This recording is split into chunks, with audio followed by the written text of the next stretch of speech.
Hello दोस्तों, कैसे हैं आप सब लोग। आई होप सभी अच्छे होंगे।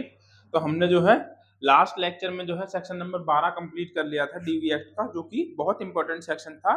ठीक है, एप्लीकेशन टू मजिस्ट्रेट। और अब हम स्टार्ट करते हैं section number 13, service of notice. अपने अपने बेरक निकाल लेना अभी। ठीक है, आज जो है ज्यादातर पोर्शन को कवर कर देंगे इसका। सेक्शन नंबर 13,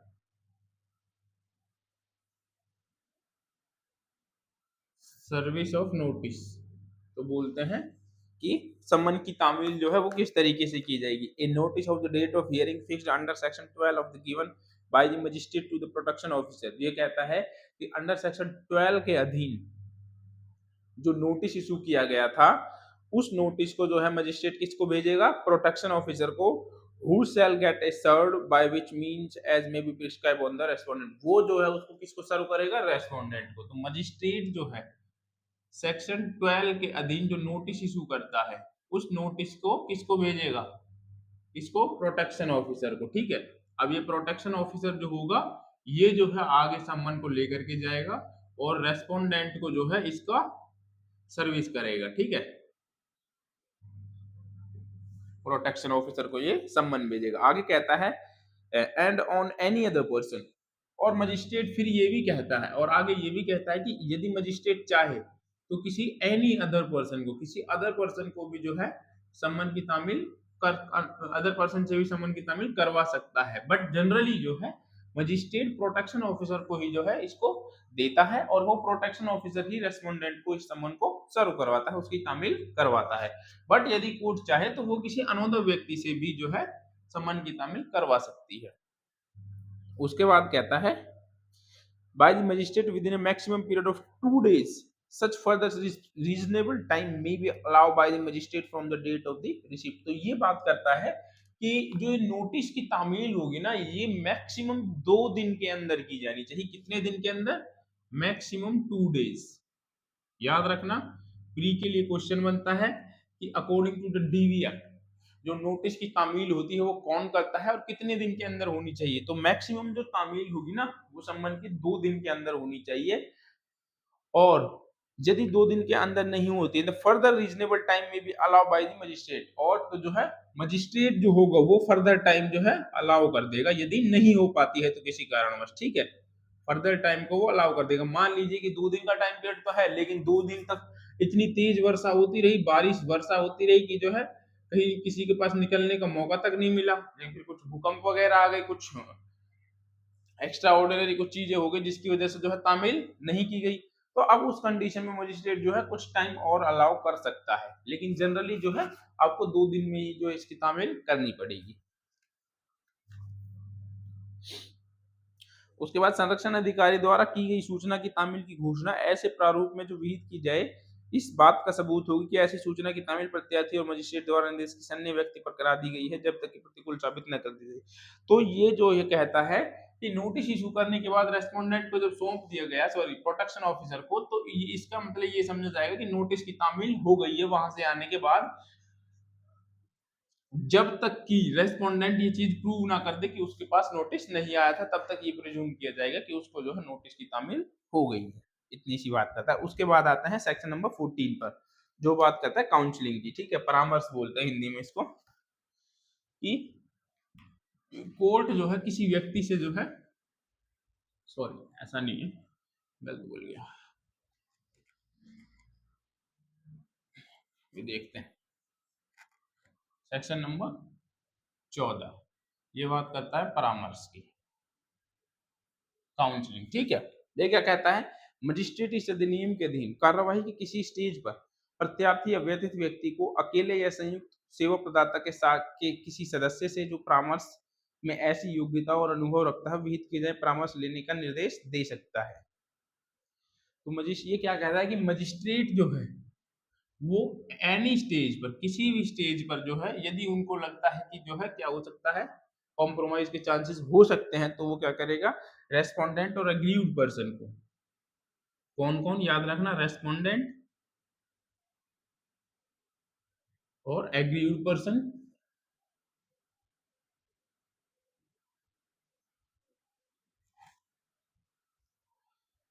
या तो ये दोनों सेपरेट जा सकते हैं, सिंगल सिंगल, ठीक है, या फिर ये अगर ये किसी और को भी ले जाना चाहते हैं, ठीक है, सेप सिंगल जा सकते हैं दोनों, या फिर ये यदि किसी और को ले जाना चाहें तो ये जो है सर्विस प्रोवाइडर के किसी मेंबर को भी जो है अपने साथ रख सकते हैं। आया समझ में? ठीक है, वैसे तो ये दोनों जा सकते हैं, बट अगर ये चाहें तो ये जो है सर्विस प्रोवाइडर के किसी मेंबर को भी जो है ले जा सकते हैं परामर्श लेने के लिए। उसके बाद कहता है कि जहां मजिस्ट्रेट ने उपधारा 2 के अधीन कोई निर्देश जारी किया है, वहां मामले की अगली सुनवाई की तारीख 2 महीने से अधिक के भीतर नहीं होगी। मतलब कि जहां इनको परामर्श लेने के लिए भेजा गया है, तो उस कंडीशन में भी 2 महीने से अधिक की डेट आप नहीं लगा सकते, 2 मंथ से ज्यादा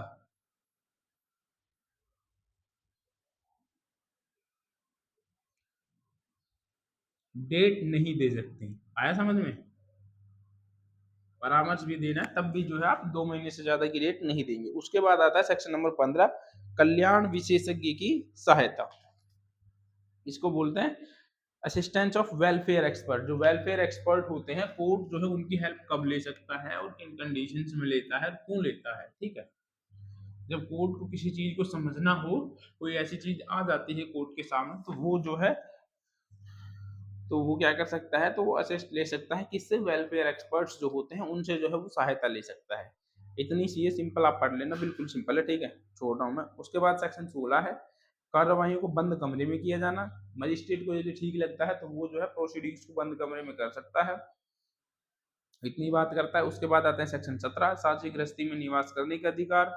साझी गृहस्थी में मतलब कि right of reside in the share household. जब हमने 2 का एस पढ़ा था तो वहां पे था शेयर हाउस होल्ड। तो ये क्या कहता है, तत्सम प्रवृत्ति विधि के किसी अन्य विधि के निर्दिष्ट किसी बात के होते हुए भी घरेलू नातेदारी में प्रत्येक महिला को साझी गृहस्थी में निवास करने का अधिकार होगा, चाहे वह उसमें कोई अधिकार, हक या फायदा प्रद हित न रखती हो। तो देखिए, पहले हम बात करते हैं 2 के, ये सॉरी 17 के, read with section 17, read with 2 का एस, ठीक है, ऐसी था ना।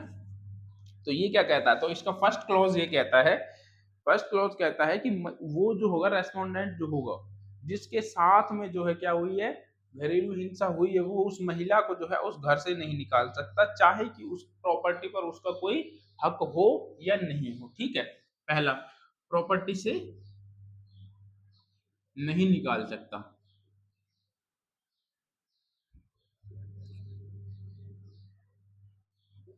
चाहे महिला का हक हो उस प्रॉपर्टी पर या ना हो, हक या अधिकार हो या ना हो।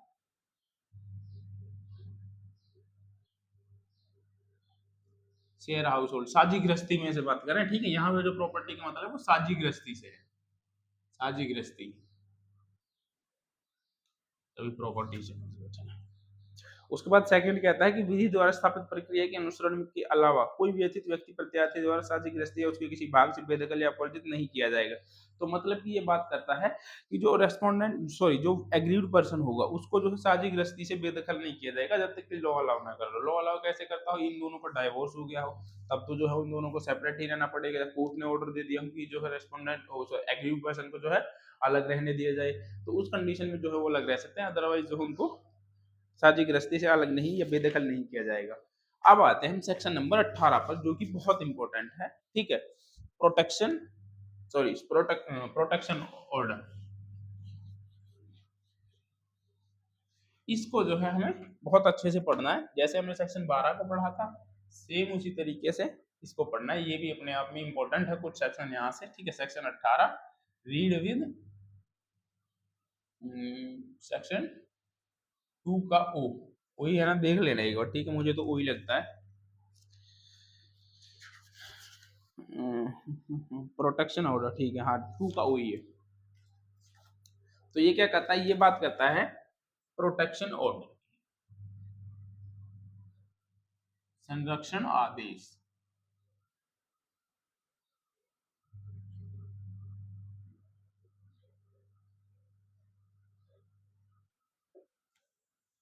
देखो, the magistrate may after giving the aggrieved person and the respondent an opportunity for being heard and in prima facie satisfied the domestic violence has been taken is likely to the take place, pass a protection order in the favor of aggrieved person and prohibit the respondent।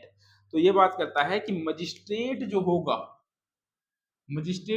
दोनों पक्षों को सुनने के बाद,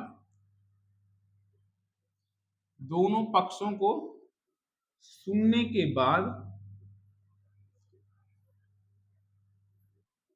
यदि prima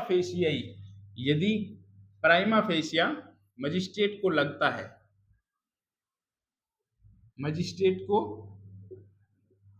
है कि DV हुई है, डोमेस्टिक वायलेंस हुआ है, तो वह रेस्पोंडेंट के खिलाफ कुछ ऑर्डर पास कर सकता है, रेस्पोंडेंट के खिलाफ निम्न ऑर्डर पास करेगा, निम्न आदेश पास कर सकता है।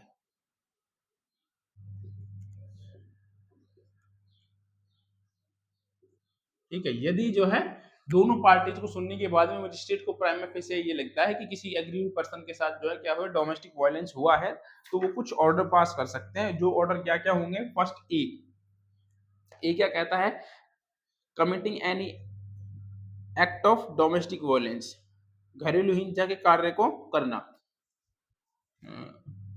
एक मिनट, निम्नलिखित से प्रतिषिद्ध कर सके, तो मतलब रिस्ट्रिक्ट, प्रोहिबिट कर सकेगा के खिलाफ निम्न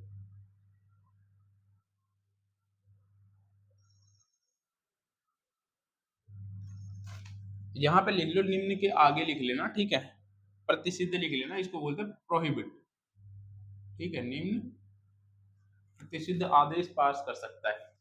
प्रतिषिद्ध मतलब किसी व्यक्ति को रोकना। पहला कहता है कि जो है उसको जो है डोमेस्टिक वायलेंस जो है उसके साथ नहीं किया जाएगा, इस चीज को रोका जाएगा। पहला ऑर्डर तो ये पास करेगा मजिस्ट्रेट। उसके बाद में सेकंड कहता है adding and abetting the commission of fact of domestic violence, किसी भी तरीके से या तो जो है सहायता या दुष्प्रेरण द्वारा भी जो है डोमेस्टिक वायलेंस नहीं किया जाएगा। याद रखना, बी क्या बात करता है? एडिंग और अबेटिंग के थ्रू भी जो है डीवी नहीं की जाएगी। यदि कोर्ट में प्रूव हो जाता है तो कोर्ट जो है उसको पनिशमेंट इसके लिए दे सकती है। उसके बाद सी क्या कहता है? व्यथित व्यक्ति के नियोजन के स्थान में यदि व्यथित व्यक्ति बालक है तो उसके विद्यालय में या किसी अन्य स्थान में जहां व्यथित व्यक्ति बार बार आता जाता है प्रवेश करना। तो थर्ड ये बात करता है, सी कहता है कि जो रेस्पोंडेंट है उसके जो है प्रवेश को वर्जित करना, रेस्पोंडेंट के प्रवेश को वर्जित कर देना जहां पर जो है एग्रीड पर्सन रहता है, प्रवेश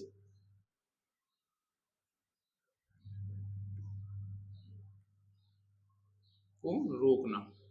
ठीक है, तो रेस्पोंडेंट के प्रवेश को रोकने के लिए भी जो है वो ऑर्डर दे सकता है, उसको रिस्ट्रिक्ट कर सकता है कि आप जो है इस मतलब जहां पर एग्रीड पर्सन रहता है आप वहां पर उसकी प्रीमाइसेस मेंटेन नहीं करेंगे किसी भी कंडीशन में। उसके बाद पांचवा कहता है कि किन्हीं आस्तियों और अन्य संक्रमण करना, जैसे कि बैंक लॉकर, बैंक खातों पर चलन करना जिनके दोनों पक्षों को प्रयोग या धारण करने का व्यथित व्यक्ति या प्रत्यार्थी द्वारा संयुक्त या प्रत्यार्थी द्वारा अकेले किया जा रहा है, स्त्री धन या अन्य कोई संपत्ति भी है तो मजिस्ट्रेट की इजाजत के बिना ऐसे पक्षकारों से संयुक्त पृथक रूप से धारित की गई है। क्या कह रहे हैं ये?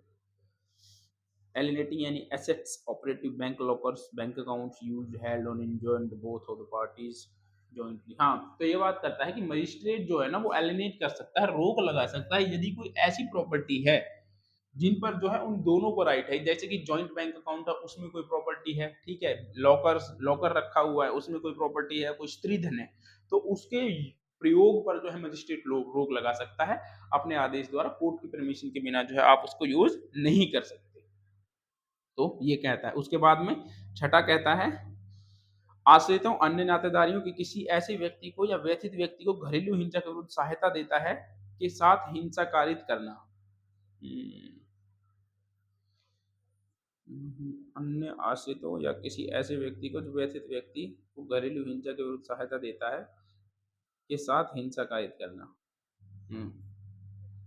तो अन्य व्यक्ति के साथ भी जो कि क्या करता है, जो कि उसके साथ देते हैं एग्रीड पर्सन के, उसके साथ भी हिंसा करने को जो है रोक लगा सकता है मजिस्ट्रेट। उसको बोल सकता है कि आप इस एग्रीड पर्सन के साथ साथ इस पर्सन के साथ भी कोई जो है हिंसा नहीं करेंगे। ठीक है, उसके बाद में लास्ट कहता है ऐसा कोई अन्य कार्य जो संरक्षण आदेश में निर्देश किया है, मतलब कि कोई अन्य ऑर्डर भी जो कि रीजनेबल हो और जस्टिस हो, ठीक है, in the interest of justice में हो, तो जो है मजिस्ट्रेट उस ऑर्डर को पास कर सकता है जो भी वो ठीक समझे।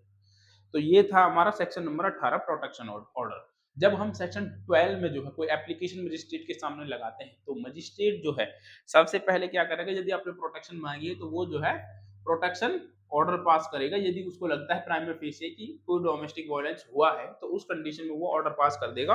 और इन 7-8 ऑर्डर में से कोई 8 ऑर्डर में से कोई एक ऑर्डर, कोई भी ऑर्डर, ये आठों भी दे सकता है या फिर इनमें से कुछ ऑर्डर को हटा कर कुछ अदर ऑर्डर भी जो है इसमें ऐड कर सकता है, ठीक है।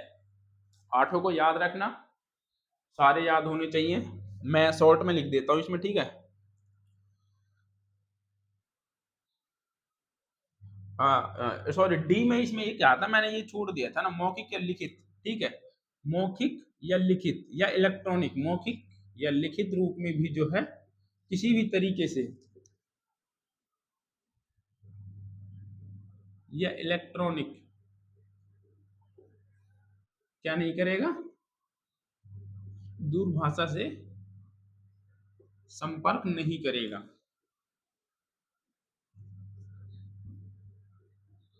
है समझ में। उसके बाद में ई कहता है, ई में कोई भी शॉर्ट वर्ड में लिख देता हूँ, बैंक लॉकर्स एंड यूज को, बैंक स्त्री धन यूज पर रिस्ट्रिक्शन लगा देना, ठीक है। उसके बाद में ई के बाद एफ में, एफ क्या था, शॉर्ट में लिख देता हूँ, ठीक है। एग्रीव पर्सन के रिलेटिव को डीवी करने से रोकना। उसके बाद में जी क्या था, जी कहता है एनी अदर ऑर्डर, ठीक है, जो भी प्रोटेक्शन के लिए ठीक लगे। तो ये 8 थे जिनको आपको याद रखना है, जो कि अपने आप में इंपॉर्टेंट है। तो प्रोटेक्शन ऑर्डर जो है मजिस्ट्रेट पास कर सकता है। अब आते हैं सेक्शन नंबर 19 पर, जो बात करता है रेजिडेंशियल ऑर्डर की। ये आप जो है एग्रीड पर्सन है और एग्रीड पर्सन ने सेक्शन 12 में एप्लीकेशन फाइल करी और आपको जो है घर से निकाल दिया गया और आपने अपने रिलीफ में मांगा कि मुझे जो है रेजिडेंस के लिए कोई घर दिलाया जाए, तो मजिस्ट्रेट जो होगा वो रेजिडेंशियल ऑर्डर पास कर सकता है कि या तो जो है आप इसको इसको जो है अपने घर में रखो, या फिर अगर आप घर में नहीं रख सकते तो इसको जो है आप सेपरेट कहीं पर भी रूम पर जगह दो जहां पर ये रह सकती है और पूरी रहने की इसकी व्यवस्था की जाए, ठीक है। क्या कहता है section number 19, read with section 2 के पी, ठीक है। सेक्शन धारा तो सॉरी, धारा 12 की उपधारा 1 के अधीन किसी आवेदन का निपटारा करते समय मजिस्ट्रेट ये समाधान हो जाता है कि घरेलू हिंसा हुई है तो निम्न ऑर्डर पास कर सकता है। कौन से ऑर्डर पास कर सकता है? फर्स्ट इसमें लिखा है कि प्रत्यार्थी को साझी गृहस्थी से किसी व्यक्ति को कब्जे या को बेकब्जा करने से या किसी अन्य रीति से कब्जे में विघ्न डालने के अवरुद्ध करना चाहे, प्रत्यार्थी उस साझी गृहस्थी में विधि के साधारण रूप से हित रखता हो या न रखता हो। पहला, उसको बेकब्जा करने से रोकना, ठीक है।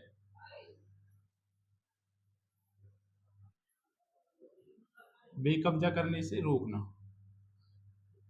मतलब कि उसको घर से बाहर निकालने से रोकना, चाहे प्रॉपर्टी में उसका इंटरेस्ट हो या ना हो, चाहे प्रॉपर्टी में इंटरेस्ट हो या ना हो। शॉर्ट में लिख रहा हूं मैं, ठीक है, इंटरेस्ट हो या ना हो। उसके बाद सेकंड क्या कहता है, सेकंड निकालेंगे। सेकंड कहता है कि प्रत्यार्थी को उस साझी गृहस्थी में से स्वयं को हटाने का निर्देश, चाहे जो है वो प्रॉपर्टी खुद रेस्पोंडेंट की है तब भी जो है उस रेस्पोंडेंट को उस प्रॉपर्टी से निकालने का आदेश कोर्ट दे सकती है, रेस्पोंडेंट को हटाने का आदेश प्रॉपर्टी से। आया समझ में। मतलब कि मैं किसी के साथ में डोमेस्टिक वायलेंस करता हूँ, मेरी अपना घर है, मेरी अपनी प्रॉपर्टी है, ठीक है, मैं अपनी वाइफ के साथ में करता हूँ, तो कोर्ट मेरे को भी ये ऑर्डर दे सकता है कि आप जो है अपने घर को छोड़ करके जो कहीं और रहिए जहां पर जो है एग्रीड पर्सन रहेगा, एग्रीड पर्सन रहेगा। तो अब बात ये आती है कि ठीक है कि चलो पुरुष को तो निकाल दे, क्या कोर्ट जो है किसी महिला को भी जो है घर से बाहर निकाल सकती है? यदि कोई महिला ने ही किसी महिला के साथ डीवी एक्ट किया है तो कोर्ट क्या उस कंडीशन में उस महिला को भी आदेश दे सकती है? तो महिला को जो है ये आदेश नहीं दिया जा सकता घर से निकालने का, ठीक है।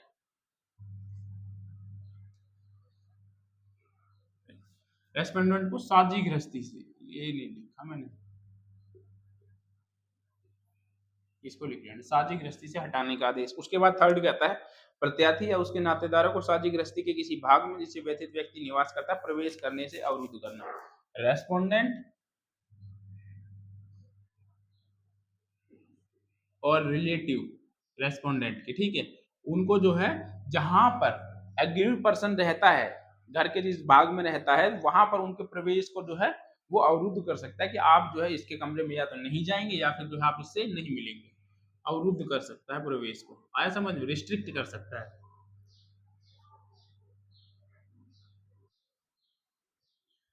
उसके बाद में फोर्थ है, मैं शॉर्ट में लिख दे रहा हूँ, कभी आप पूरी डेफिनेशन को पूरी आप लिख लेना, बिल्कुल सिंपल सिंपल है, ठीक है। उसके बाद में आगे कहता है कि प्रत्यार्थी को किसी साझी गृहस्थी के अन्य संक्रांत करने या व्यनित करने से उसे विलंबित करने का अवरुद्ध कर, क्या कह दिया ये, ज्यादा हिंदी भी ना बड़ी दिक्कत दे देती है। Restriction the respondent for alienating to dispose of the share house holder of the incoming of the same. तो ये कहता है कि जो रेस्पोंडेंट है उसको जो है एलिनेट कर देना, मतलब कि उसको रोकना कि वो जो है साझी गृहस्थी को जो है क्या ना कर दे, encumbering the share house holder of the incoming dispose of, उसको बेचने पर जो है क्या लगा सकता है, रिस्ट्रिक्शन लगा सकता है। जो शेयर हाउस होल्ड प्रॉपर्टी है उसको बेचने पर क्या लगा सकता है, बेचने पर रिस्ट्रिक्शन लगा सकता है। आया समझ में। उसके बाद में पांचवा क्या कहता है, पांचवा कहता है कि प्रत्यार्थी को जो मजिस्ट्रेट की इजाजत के अलावा साझी गृहस्थी में अपने अधिकार को त्याग या अवरुद्ध करना। तो ये कहता है कि रेस्पोंडेंट जो होगा वो अपने राइट्स को भी नहीं त्याग सकता। उसके बाद छठा कहता है कि प्रत्यार्थी को व्यथित व्यक्ति के किसी उसी स्तर पर अनुकाल्पिक वास सुविधाएं जैसी साझी गृहस्थी में उपयोग कर रही थी तो किराए के संदर्भ ऐसी परिस्थितियों में अपेक्षा करेगा और सुनिश्चित करने के निर्देश देती। यदि मजिस्ट्रेट ये कहता है कि यदि जो है आप एग्रीड पर्सन को घर में रखने का आदेश नहीं देते और आप उसको बाहर कहीं स्टे करने का ऑर्डर दे रहे हो, एग्रीड पर्सन को बाहर कहीं स्टे करवा रहे हो, तो ये कहता है कि रेस्पोंडेंट को मजिस्ट्रेट ऑर्डर देगा कि आप उसको ऐसी ही सुविधा प्रोवाइड करवाओ जैसे कि आपके घर पर है। आया समझ में, मतलब कि उसको ऐसी ही सुविधाएं देनी पड़ेगी कि यदि वो कहीं बाहर रेस्पोंडेंट किसी एग्रीड पर्सन को बाहर पे भी रखने को तैयार होता है तो वहां पर उसको ऐसी ही सुविधा प्रोवाइड करवानी पड़ेगी जैसे कि उसके घर पर थी। अब इसमें जो है एक प्रोविजो है, प्रोविजो कहता है कि यह खंड बी के अधीन आदेश किसी व्यक्ति को जो महिला है विरुद्ध पारित नहीं किया जाएगा। तो जैसा मैंने कहा था कि कोई भी जो है घर को लीव करने का आदेश जो है किसी भी महिला के खिलाफ जो है पारित नहीं किया जाएगा, ये इसका प्रोविजो जो है इसमें कहता है। अब आगे क्या कहता है ये ध्यान से पढ़ना, आगे क्या कहता है, सब क्लोज टू। सब क्लोज टू क्या कहता है, सब क्लोज टू कहता है कि मजिस्ट्रेट व्यथित व्यक्ति या ऐसे व्यथित व्यक्ति को किसी संतान की सुरक्षा के लिए संरक्षण देने या सुरक्षा व्यवस्था करने के लिए कोई अतिरिक्त शर्त निरूपित कर सकेगा, कोई अन्य निर्देश पारित कर सकेगा जो है युक्त रूप से आवश्यक समझे। मजिस्ट्रेट जो है या तो एग्रीड पर्सन को, एग्रीड पर्सन को या उसकी चाइल्ड को, ठीक है, या एग्रीड पर्सन की, एग्रीड पर्सन की सन को, सन के, सन तो बेटा हो जाएगा, चाइल्ड को, चाइल्ड को संरक्षित रखने के लिए कोई एनी अदर ऑर्डर भी पास कर सकता है जो वो ठीक समझे। आया समझ में। इनकी प्रोटेक्शन करने के लिए कोई और आदेश भी पारित कर सकता है। मैं शॉर्ट में लिख रहा हूँ, फिर मैं बता रहा हूँ, कभी आप ऐसे ही उतार लो, बिल्कुल सिंपल सिंपल मैं बोल के तो बता रहा हूँ, उस तरीके से आप लिख लेना, ठीक है। थर्ड कहता है कि मजिस्ट्रेट घरेलू हिंसा किए जाने का निवारण करने के लिए प्रत्यार्थी से एक बंधन पत्र प्रतिभूति सहित या उसके निष्पादन करने की अपेक्षा कर सकेगा। तो मजिस्ट्रेट जो है ना वो रेस्पोंडेंट से जो है ऑर्डर पास करते समय या श्योरिटी ले सकेगा कि आप जो है क्या नहीं करेंगे, आप डीवी नहीं करेंगे, श्योरिटी लेगा विद और विदाउट बॉन्ड, ठीक है, विद बॉन्ड और विदाउट बॉन्ड। उसके बाद फोर्थ कहता है उपधारा 3 के कोई आदेश सीआरपीसी 1973 के अधीन अध्याय 8 के किसी आदेश साधा के अधीन किया गया कोई आदेश समझा जाएगा तो तदनुसार कार्रवाई की जाएगी। तो चैप्टर नंबर 8 मेरे को तो अब याद नहीं है कि ये कौन सा चैप्टर है, चैप्टर नंबर 8 19 सीआरपीसी का। अच्छा ये चैप्टर नंबर 9 होगा ना अब, है ना, चैप्टर नंबर 9 आई थिंक ये वो होगा 125 से, देखना एक बार। चलो छोड़ो आप लोग देख लेना, ठीक है, इसमें लिख तो रहा है सीआरपीसी चैप्टर 8 का ऑर्डर समझा जाएगा, ये वाला जो ऑर्डर होगा, बस इतना बात, इतना याद रखना, आप देख लेना कौन सा है, मेरे खिलाफ से तो वही है, इसमें वो श्योरिटी लेते हैं ना उसके खिलाफ, 125 से 129 तक के 4 सेक्शन इसमें इंपॉर्टेंट है, हालांकि 143 तक है वो, बट मेरे को याद नहीं आ रहा अभी, ठीक है छोड़ो। उसके बाद 5 क्या कहता है कि उपधारा 1, उपधारा 2, उपधारा 3 के किसी आदेश को पारित करते समय न्यायालय उस व्यथित व्यक्ति को संरक्षण देने के लिए, उसकी सहायता के लिए आदेश के क्रियान्वयन या उसकी तरफ से आवेदन करने वाले व्यक्ति की सहायता के लिए निकटतम पुलिस थाने के भाषा अधिकारी को निर्देश दे सकता है कि वह किसी आदेश भी पारित कर सकेगा।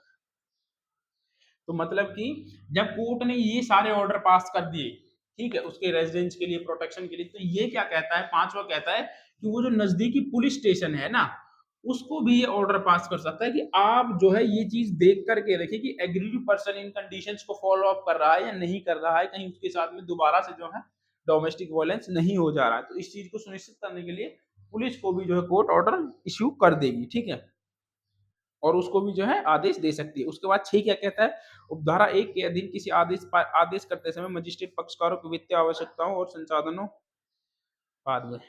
संसाधनों को ध्यान में रखते हुए किराए या अन्य संदायों के उन्मोचन बाध्यता को प्रत्याधि पर निरूपित कर सकता है।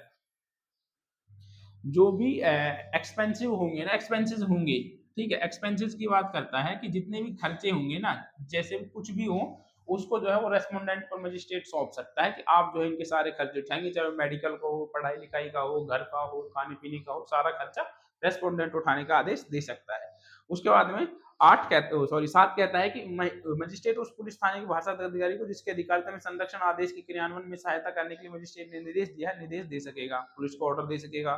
8 कहता है मजिस्ट्रेट व्यथित व्यक्ति को उसके स्त्रीधन या अन्य संपत्ति की मूल्यवान प्रतिभूति या जिनका वह हकदार है कब्जा लौटाने के लिए प्रत्याधी को निर्देश दे सके। तो मजिस्ट्रेट जो है वो स्त्रीधन को या अन्य कोई प्रॉपर्टी है जो कि एग्रीड पर्सन की खुद की है या फिर कोई श्योरिटी को लेने के लिए जिसका वो हकदार है, उसको लौटाने के लिए रेस्पोंडेंट को ऑर्डर दे सकेगा। तो ये था सेक्शन नंबर 19 जिसको हम बात करते हैं रेजिडेंशियल ऑर्डर। मेनली आप सिंपल सिंपल आप इतना याद रखना, बिना कुछ ताम झाम के, पहला कि वो जो है रेस्पोंडेंट उसको घर से नहीं निकालेगा, चाहे उस पर उसका अधिकार हो या ना हो, ठीक है। दूसरा, रेस्पोंडेंट को वो जो है घर से निकालने का आदेश दे सकता है सार्वजनिक दृष्टि से, ठीक है। थर्ड क्या करेगा, उसके रिलेटिव को जो है, बट उसमें जो महिलाएं होंगी उनको जो है घर से नहीं निकाला जाएगा, उस प्रॉपर्टी को सेल करने से रोक देगा मजिस्ट्रेट जिसमें वो है। उसके बाद कहता है कि यदि उनकी कोई जॉइंट प्रॉपर्टी है, बैंक अकाउंट में कोई पैसे हैं, लॉकर्स वगैरह है, स्त्रीधन है, उसको उसको जो है मजिस्ट्रेट की परमिशन के बिना नहीं बेचेगा। उसके बाद आगे फिर ये कहता है कि मजिस्ट्रेट चाहे तो कोई और ऑर्डर भी जो है, यदि वो ठीक समझता है तो पास कर सकता है, यदि उसको लगता है कि कोई और ऑर्डर पास करने की आवश्यकता है तो वो कोई और ऑर्डर पास करवा सकता है। और साथ ही साथ में जो उसने आदेश पारित किया है वो उसका फॉलो अप हो रहा है या नहीं हो रहा है, इसके लिए पुलिस को भी जो है वो निर्देश दे सकता है, डायरेक्ट कर सकता है मजिस्ट्रेट। उसके बाद में कहता है कि यदि किसी स्त्री का जो है, यदि एग्रीड पर्सन का कोई भी स्त्री धन है या कोई अन्य प्रॉपर्टी है जिसका वो हकदार है, तो उसको लौटाने का जो है वो रेस्पोंडेंट को ऑर्डर मजिस्ट्रेट दे सकता है।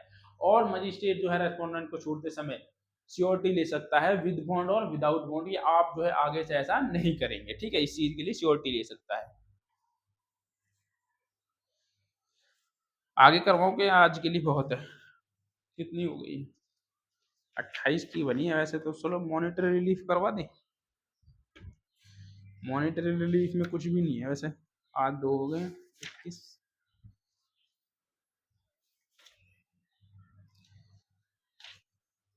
बस 2 वीडियो और बनेंगे, इसके बाद में 2 लेक्चर और रिकॉर्ड करेंगे और फिर जो है ये कंप्लीट हो जाएगा, ठीक है। चलो मॉनिटरी रिलीफ को भी करवा देते हैं, बाद में भी करना है, अभी करना है, अभी कर लो, कल जब हम करवाएंगे तो जो मेन होगा वो तो जो है कवर हो चुका होगा, बस एक सेक्शन बचेगा 21, ठीक है।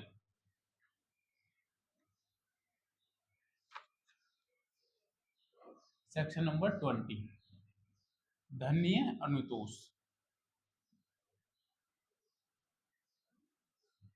याद रखना, पहला सेक्शन 18 में मजिस्ट्रेट पास कर रहा था प्रोटेक्शन ऑर्डर, सेक्शन 19 में रेजिडेंशियल ऑर्डर और सेक्शन 20 में मॉनिटरी रिलीफ, मॉनिटरी है ना, मॉनिटरी रिलीफ। सेक्शन धारा 12 के उपधारा 1 के अधीन आवेदन का निपटारा करते समय जो मजिस्ट्रेट को एप्लीकेशन फाइल हुई थी सेक्शन 12 उपधारा 1 में जो निपटारा करता है, तो घरेलू हिंसा के परिणाम स्वरूप व्यथित व्यक्ति और व्यथित व्यक्ति की किसी संतान द्वारा उपगत व्यय या सहन की गई हानियों की पूर्ति के लिए धन्य अनुतोष को संदाय करने के लिए रेस्पोंडेंट को ऑर्डर दे सकता है और ऐसा अनुतोषण में निम्नलिखित सम्मिलित हो सकेंगे, किंतु वह निम्नलिखित तक ही सीमित नहीं होगा। तो वो पहला तो सिंपल सी बात ये कहता है कि रेस्पोंडेंट जो है उसको आदेश दे सकता है कि वो उसके और उसके चाइल्ड के यदि है तो उसके एक्सपेंसेस उठाए जो जिसको हानियां हुई हैं उसकी फुलफिल करे। ठीक है, तो क्या कौन कौन से ऑर्डर पास कर सकता है?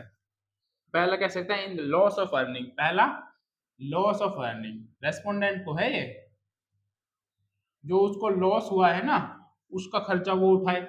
सेकंड कहता है मेडिकल एक्सपेंसिव, जो उसको चोट लगी थी जिसकी वजह से वो जिसकी वजह से उसको जो है मेडिकल खर्चा आए थे उसके खर्चे उठाए। और यदि उसके चाइल्ड भी है तो उसको भी यदि कोई मेडिकल ट्रीटमेंट चल रहा है तो उसके भी वो खर्चे उठाएगा रेस्पोंडेंट। ठीक है, उसके बाद थर्ड कहता है the loss cause due to the destruction damage removal of any property from the control of the aggrieved person. ये कहता है कि जो प्रॉपर्टी जो है किसके पास थी, जो प्रॉपर्टी एग्रीड पर्सन के पोजीशन में थी या उसकी थी खुद की, उसको जो है आपने लॉस कर दिया, डिस्ट्रक्शन कर दिया, तोड़ दिया, डैमेज कर दिया, रिमूव कर दिया, तो उसको भी जो है उसके कारण जो उसको हानि हुई है उसको भी फुलफिल कर उसको भी पूरा करने का ऑर्डर दे सकता है। लॉस कॉज क्या क्या हुआ था? ड्यू टू डिस्ट्रक्शन,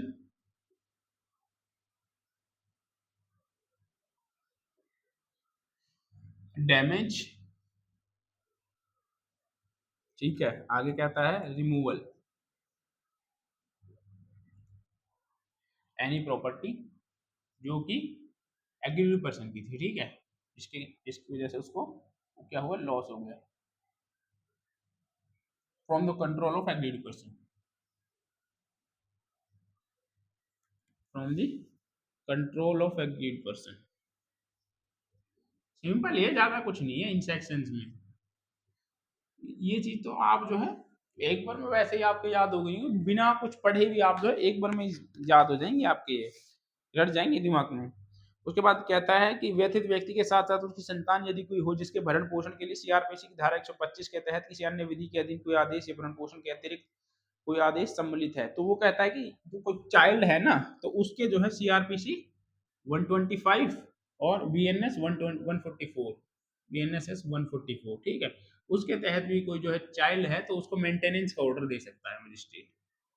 आया समझ में? इतनी सी बात करता है। मॉनेटरी रिलीफ में धन की तो बात होगी भाई, जो उसको लॉसेस हुए उनकी रिकवरी करवाएगा मजिस्ट्रेट। ठीक है, जो खर्चे आएंगे उनको एक्सपेंसेस आए उनके उनको जो रेस्पोंडेंट से दिलवाएगा कि आप दो इनको। उसके बाद सेकंड बात करता है, सेकंड सब क्लोज है इसका, ये फर्स्ट चल रहा था। ठीक है, सेकंड क्या कहता है, इस धारा के अधीन धन्य अनुतोष प्राप्त उचित और युक्त होगा और जिसके जीवन स्तर में जिसका व्यथित व्यक्ति अभ्यस्त है संगत होगा। तो जो मॉनेटरी रिलीफ इतना दिलवाया जाएगा जितने की जो है उसका जीवन स्तर जो है ठीक चल सके, और जैसे जीवन स्तर से वो रह रही है उसी कंडीशन के अकॉर्डिंग जो है रेस्पोंडेंट जो है उसको मॉनेटरी रिलीफ प्रदान करेगा। मतलब कि ऐसा नहीं कि वो रह रही थी बेचारी अच्छे खासे बढ़िया घर में रह रही थी और आपने उसको जो झोपड़ी बना करके दे दिया, अब आप यहाँ रहो, ऐसा नहीं है। उसको वही सुविधाएं वहां पर प्रोवाइड करवानी होंगी उसी स्तर की। उसके बाद थर्ड कहता है कि मजिस्ट्रेट को जैसे मामले की प्रकृति और परिस्थितियां अपेक्षा है भरण पोषण के एक समुचित एक मुश्त संदा या मानसिक संदा देने की शक्ति दे सकता है। तो वो जो है मेंटेनेंस के लिए मजिस्ट्रेट जो है उसको ऑर्डर दे सकता है रेस्पोंडेंट को, या तो आप जो है एक दम में एक बार में ही पूरी जो है जितना मजिस्ट्रेट ऑर्डर करे उतना जो है आप पैसे दे दीजिए भरण पोषण के, या फिर आप जो है मंथ टू मंथ जो है किस्तों में जो है पैसे देते रहे। उसके बाद फोर्थ कहता है कि मजिस्ट्रेट आवेदन के पक्षकारों को और पुलिस थाने के बाहर साधक को जिसकी स्थानीय सीमा के अधिकारिता में प्रत्यार्थी निवास करता है धारा 1 के अधीन दिए गए किसी धन्य अनुतोष के आदेश की कॉपी भेज देगा। तो जो मजिस्ट्रेट ने सब क्लोज 1 में जो ऑर्डर पास किया था मॉनिटरी रिलीफ देने का, उसकी एक कॉपी लोकल पुलिस स्टेशन को और भेज देगा जिसकी जुरिडिक्शन में रेस्पोंडेंट रहता है। ठीक है, उसके बाद में पांचवा कहता है कि रेस्पोंडेंट उपधारा 1 के अधीन आदेश में निर्दिष्ट अवधि के भीतर व्यथित व्यक्ति को धन्य अनुतोष का संदाय करेगा। तो जो रेस्पोंडेंट है वो निश्चित अवधि के भीतर में जो है मॉनेटरी रिलीफ जो है वो एग्रीड पर्सन को दे देगा, जितना कोर्ट से उसको मिला है वो उतना अमाउंट जो है एग्रीड पर्सन को देगा। छठा कहता है कि उपधारा 1 के अधीन आदेश के निबंधनों के संदाय करने के लिए प्रत्यार्थी की तरफ से असफलता पर मजिस्ट्रेट प्रत्यार्थी के नियोजक या ऋणी को व्यक्तिगत वो प्रत्यक्ष संदाय करने या मजदूरी या वेतन का एक भाग न्यायालय में जमा करने या सूद ऋण या प्रत्याशी के खाते में शोधने या उपयुक्त ऋण को प्रत्याशी द्वारा संदेह मॉनिटरी रिलीफ में समायोजित कर ली गई है जमा करने का निर्देश दे सकता है। तो ये कहता है कि मजिस्ट्रेट जो है यदि वो असफल रहता है, रेस्पोंडेंट जो है उसको पैसे नहीं देता है, असफल हो जाता है, फेल हो जाता है, तो मजिस्ट्रेट क्या कर सकता है कि जितने भी बैंक में उसकी प्रॉपर्टी वैल्यू है, मतलब पैसे हैं, उस बैंक अकाउंट को सीज कर सकता है और उसमें जितने भी पैसे हैं उनको इसको एग्रीड पर्सन को देने का आदेश दे सकता है, या फिर जिसके पैसे उसके पास हैं जो ऋणी हैं उनको ये डायरेक्ट कर सकते हैं कि आप जो है ये पैसे कोर्ट में जमा कीजिए। ठीक है, तो ये बात करता है section number 20 monetary relief. Simple सा था, कस्टडी ऑर्डर भी बिल्कुल छोटा ही है और सिंपल है, आप कहो तो ये भी करवा देते हैं, बताओ करवाएं। मॉनिटरी रिलीफ तो बिल्कुल छोटा सा था। और मॉनेटरी रिलीफ में केस और था राजेश वर्सेस नेहा 2021 का केस था, जिसमें सुप्रीम कोर्ट ने भरण पोषण की सामाजिक न्याय का एक उपाय और भरण पोषण की राशि निर्धारित करने के लिए कुछ वो दिए थे, कुछ पॉइंट्स बताए थे, जैसे कि पार्टियों की स्थिति क्या है, पार्टियों की कंडीशंस डिपेंड करेगी कि कितना भरण पोषण दिया जाएगा, दावेदार की इच्छाएं क्या हैं, जो एग्रीड पर्सन है वो क्या चाहता है, इस चीज को भी जो है ध्यान में रख करके ही ऑर्डर पास किया जाएगा। उसके बाद में ये कहा था कि दावेदार की आय और संपत्ति पर भी जो है, जिसने जो है अपनी एप्लीकेशन फाइल की है सेक्शन 12 में, उसके आदेश देते समय ऐसा नहीं है कि बिल्कुल ही वो जो है खुद अच्छी स्थिति में है, फिर भी जो है एग्रीड पर्सन होने के बाद भी वो अच्छी स्थिति में कोई जॉब करती थी और उसका पति जो है वो पैसे नहीं कमाता, तो उसके खिलाफ जो है आप ऑर्डर पास कर दोगे, ऐसा नहीं है, उसकी स्थिति भी देखी जाएगी, उसकी कंडीशंस भी देखी जाएंगी ऑर्डर पास करते समय। उसके बाद कहता है कि भरण पोषण की राशि से आवेदक की वैसी ही जीवन शैली में मदद मिलनी चाहिए जैसे वैवाहिक घर में थी, मतलब कि ऐसे भरण पोषण दिलाया जाए ताकि उससे मदद मिल सके, जैसी उसकी स्थिति उसके घर में थी, वैवाहिक घर में थी, ऐसी ही कंडीशन में वो बाहर रह सके। रेस्पोंडेंट की भुगतान करने की क्षमता भी देखी जाएगी, रेस्पोंडेंट की फैमिली के प्रति दायित्व भी देखे जाएंगे, सारी चीजें देख करके ही जो है ये ऑर्डर पास किया जाएगा। उसके बाद क्या था, कहा था कोर्ट ने, राजेश वर्सेस नेहा का कोर्ट याद रखना केस था 2021 का, विवाह का टाइम पीरियड भी देखा जाएगा, विवाह कितने समय तक चला है ये टाइम पीरियड भी जो है देखा जाएगा। उसके बाद कहा था कि रेस्पोंडेंट को मुकदमे की राशि चुकानी होगी और जो जितना भी जो खर्चा आया है प्रोसीडिंग्स का वो सारा खर्चा जो है रेस्पोंडेंट देगा। पति या पत्नी या बच्चों के स्वास्थ्य के बारे में जितने भी खर्चे आएंगे वो सारे जो है वो देंगे, बच्चों की पढ़ाई लिखाई का खर्चा वो उठाएगा, बच्चों की शादी तक का खर्चा भी जो है रेस्पोंडेंट उठाएगा, ये सारी चीजें जो है देखनी होगी। अब इसमें एक कंडीशन ये आती है कि कोर्ट ने ये कहा था कि भले ही एग्रीव पर्सन जो है अपने घर से अलग रह रही है, अपने माता पिता के पास भी रहे, तो उनकी जो आर्थिक स्थिति है ना, चाहे वो भले ही अमीर से अमीर हो और गरीब से गरीब हो, तो उनकी जो आर्थिक स्थिति होगी वो इररिलेवेंट होगी। आप ये नहीं कह सकते कोर्ट में जाकर के रेस्पोंडेंट ये नहीं कह सकता कि जो एग्रीड पर्सन है उसके माता पिता जो है बहुत धनी व्यक्ति हैं तो ये उनसे ही हेल्प ले, तो वहां पर उनकी जो कंडीशन है, उनकी जो इकोनॉमिक स्थिति है, मतलब उनके पैसे की वित्तीय स्थिति जो है वो इरेलीवेंट होगी, उससे कोई इफेक्ट नहीं पड़ता कि उसके माता पिता के पास कितना पैसा है, आप दो उसको ऐसी। ठीक है, उसके बाद में पार्टी की उम्र कितनी है ये चीज देखी जाएगी, पत्नी को रोजगार है या नहीं है वो चीज भी देखी जाएगी कि यदि उसके पास ऑलरेडी रोजगार है तो उसको जो है या तो कोर्ट ऑर्डर देगी ही नहीं मॉनिटरी रिलीफ का, या देगी तो बिल्कुल कम कर देगी। उसके बाद निवास का अधिकार देगी और वित्तीय स्थिति की जरूरत है कि क्या क्या उसकी जरूरतें हैं वास्तव में, तो उन जरूरतों को ध्यान में रखते ही कोर्ट जो है ऑर्डर पास करेगी। राजेश वर्सेस नेहा का 2021 का एक केस था जिसमें सुप्रीम कोर्ट ने 15 से 17 पॉइंट बताए थे जो मैंने आपको भी पढ़कर बताए, आप इनको जो है नोट डाउन कर लेना। आई होप आप लोगों को जो है वीडियो अच्छी लगी होगी। अब मिलते हैं दोस्तों नेक्स्ट वीडियो में। Thank you, bye bye.